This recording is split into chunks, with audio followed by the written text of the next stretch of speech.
Bugün anladım, firarlarda aklım başım. Bugün anladım, efkarlayım sana kırgınım ama o ben değilim.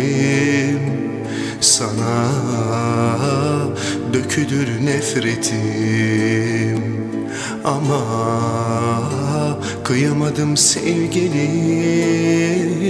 Yazık verdiğim onca emeklerim.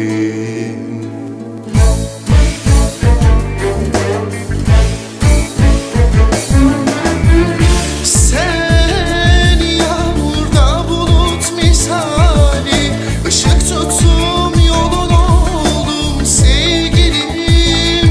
Uğruna kor oldum, çok acıdı yüreğim ama o ben değilim.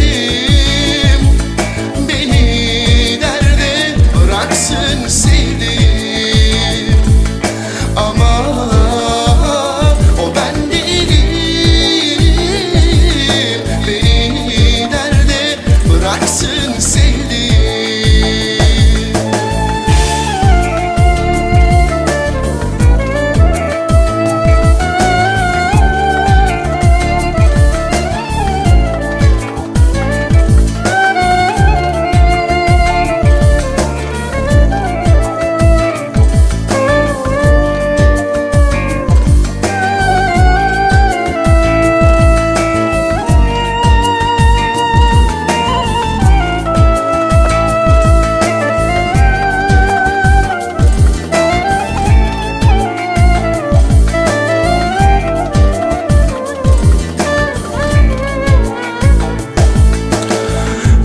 Anladım, sonu olmayan bir oyundayız.